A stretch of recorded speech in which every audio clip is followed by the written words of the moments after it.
Hello guys, आज मैं बताऊंगा कि आखिर कमोडिटी ट्रेडिंग होता क्या है, कमोडिटी का मीनिंग क्या होता है। तो चलिए स्टार्ट करते हैं। पहले आपको बताते हैं कमोडिटी मतलब होता क्या। कमोडिटी यानी ऑब्जेक्ट या थिंग, वस्तु जो हमने नहीं बनाया, प्रकृति ने दिया हुआ है, यानी जो नेचर ने दिया हुआ है हमें, उसी को कमोडिटी कहते हैं। और जब इन ऑब्जेक्ट को यानी वस्तुओं को बाय और सेल किया जाता है एक्सचेंज की मदद से, तब इसको हम कमोडिटी ट्रेडिंग कहते हैं। अब आपको बताते हैं कमोडिटी ट्रेडिंग कितने प्रकार के होते हैं। कमोडिटी ट्रेडिंग मेनली दो प्रकार के होते हैं। पहला एग्री कमोडिटी, दूसरा नॉन एग्री कमोडिटी। अब आपको एग्री कमोडिटी बताते हैं। एग्री कमोडिटी में आपको एग्रीकल्चर से रिलेटेड मिलते हैं। इसमें हम बता देते हैं किस किस पर ट्रेडिंग होता है। कॉटन, पोटैटो, चना, रावा, बार्ली, ब्लैक पेपर, शुगर और सोयाबीन, इस पर ट्रेड किया जाता है। वहीं नॉन एग्री कमोडिटी तीन प्रकार के होते हैं। इसमें पहला है प्रीशियस मेटल, इसमें आपका गोल्ड, सिल्वर, प्लेटिनम है। दूसरा है बेस मेटल, इसमें स्टील, कॉपर, जिंक, एल्युमिनियम और निकेल। तीसरा है एनर्जी, इसमें क्रूड ऑयल, थर्मल कोल और नेचुरल गैस पर ट्रेड किया जाता है। अब आपको बता देते हैं जो ये नॉन एग्री कमोडिटी ट्रेडिंग है, इसको MCX एक्सचेंज पर ट्रेड किया जाता है। MCX यानी मल्टी कमोडिटी एक्सचेंज। वहीं अगर ये जो नॉन एग्री कमोडिटी है, इसको NCDEX पर किया जाता है।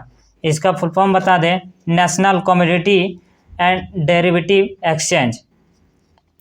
अब बताते हैं कि आखिर कमोडिटी ट्रेडिंग की ज़रूरत क्यों पड़ी। मान लीजिए कोई एक किसान है जो गन्ना उगाता है यानी शुगर केन। अभी वो उसका फसल लगा हुआ है। अभी एक गन्ना का दाम यानी शुगर केन का दाम 20 रुपया है। वहीं उसको डर लग रहा है कि 2 महीने बाद इसका दाम 10 रुपया हो सकता है। और इसी तरह दूसरा, मान लीजिए एक शुगर कंपनी जैसे बजाज हिंदुस्तान ही ले लीजिए, इसे गन्ना से शुगर बनाती है। अब इसे डर है कि कहीं प्राइस 20 रुपया से 30 रुपया ना हो जाए, तो इन दोनों को डर लग रहा है, इसका रिस्क है। तो ये दोनों क्या करते हैं, दोनों मिलकर एक कॉन्ट्रैक्ट करते हैं यानी समझौता या सौदा करते हैं, जिसमें दोनों तरफ से कहा गया कि फार्मर 20 रुपया में ही 2 महीना बाद इसको गन्ने को बेचेंगे 20 रुपये प्रति गन्ना। वहीं उसे बजाज हिंदुस्तान कंपनी इसे खरीद लेगी। इसी को कहते हैं फॉरवर्ड कॉन्ट्रैक्ट। इसी को जब हम वहाँ पर एक्सचेंज में ट्रेडिंग करते हैं तो इसी को हम वहाँ पर फ्यूचर ट्रेडिंग वहाँ पर कहते हैं। और इसी के द्वारा कमोडिटी में ट्रेड भी किया जाता है। इससे हुआ क्या, इन दोनों को अपना रिस्क मिनिमाइज कर लिया। कमोडिटी ट्रेडिंग में मेनली आप दो तरह के ट्रेडिंग कर सकते हैं, एक फ्यूचर ट्रेडिंग और दूसरा ऑप्शन ट्रेडिंग। यहाँ पर आपको जैसे ही आप शेयर मार्केट में फ्यूचर ट्रेडिंग और ऑप्शन ट्रेडिंग को अप्लाई करते हैं, उसी तरह यहाँ पर भी ट्रेडिंग उसी के द्वारा होता है। अब चलिए आपको बताते हैं इसमें कितने प्रकार के ट्रेडर होते हैं। एक जो अपना रिस्क को कम करते हैं, जैसे कि आपको पहले बताया फार्मर और जैसे वो कंपनी था, इन दोनों ने अपने रिस्क को कम किया, इसको हम हेजर कहते हैं। और वहीं पर हम जैसे इन्वेस्टर, जिसे प्राइस के ऊपर नीचे जाने से मतलब है, यानी हमें इससे प्रॉफिट बनाना, उसको स्पेकुलेटर कहते हैं। नॉन कमोडिटी ट्रेडिंग में आपको 88% ट्रेडिंग देखने को मिलता है। वहीं एग्री कमोडिटी ट्रेडिंग में आपको 12% ही देखने को मिलता है। वहीं पर आपको बता दें इसमें सबसे ज़्यादा किस में ट्रेड किया जाता है। नॉन एग्री कमोडिटी में गोल्ड, सिल्वर और कॉपर और क्रूड ऑयल पर ज़्यादा इसमें किया जाता है। वहीं पर एग्री कमोडिटी में भी इसी तरह किया जाता है। अब बता देते हैं कि आपको इसमें मार्जिन की आवश्यकता क्यों पड़ती है। क्योंकि इसमें आपको एक लॉट खरीदना होता है। लॉट यानी उसमें जितना भी क्वांटिटी हो। जैसे अगर आपको गोल्ड खरीदना है तो इसका 1 लॉट 1 केजी का होता है और 1 केजी का दाम लगभग 5 लाख रुपया होता है।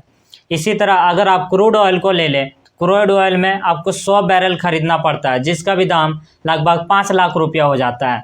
तो इतना बड़ा पैसा तो आपके पास होगा नहीं, इसीलिए आपको ब्रोकर मार्जिन देता है। यहाँ पर मार्जिन 20 गुना तक भी दे देता है ब्रोकर। अब चलिए बताते हैं कि आखिर मार्जिन से क्या फ़ायदा और नुकसान है। मान लीजिए आपने 1,000 रुपया लगाया और इस पर आपको 10 गुना मार्जिन आपके ब्रोकर ने दे दिया और इसमें आपने 10% प्रॉफिट कमाया, यानी 10,000 का 10% प्रॉफिट 1,000 रुपया हुआ। आपने तो 1,000 लगाया था और 1,000 प्रॉफिट हो गया, यानी 100% आपका प्रॉफिट हो गया। वहीं पर अगर आप इसके विपरीत जाते, यानी आपको लॉस हो जाता 10% का, तब आपका 1,000 पूरा चला जाता, यानी आप 100% लॉस कर जाते। आपने जितना पैसा लगाया था ख़त्म, 9,000 जो होता उसे ब्रोकर ले लेता। इसी तरह अगर आपको कमोडिटी ट्रेडिंग करना है तो समझ के करना है, क्योंकि यहाँ पर बहुत ज़्यादा लॉस या बहुत ज़्यादा प्रॉफिट होने का रहता है। अगर आप स्टॉप लॉस नहीं लगाते तो आपका पूरा लॉस भी हो सकता है। अब मेरा ओपिनियन मैं बताता हूँ कि आखिर मेरा ओपिनियन क्या है। हम जनरली नए इन्वेस्टर को कभी नहीं कमोडिटी ट्रेडिंग करने को कहते हैं, क्योंकि कमोडिटी ट्रेडिंग में बहुत ज़्यादा रिस्क है। इससे अच्छा आप शेयर को खरीदें और उसमें इन्वेस्ट करें। शेयर मार्केट ही आपके लिए ठीक है। अगर आप शेयर मार्केट से एक्सपर्ट बन जाते हैं, आपको ट्रेडिंग आ जाता है, तब आप कमोडिटी ट्रेडिंग कर सकते हैं। ये वीडियो कैसा लगा, लाइक शेयर सब्सक्राइब ज़रूर कीजिएगा और कमेंट ज़रूर कीजिएगा। इस वीडियो देखने के लिए धन्यवाद।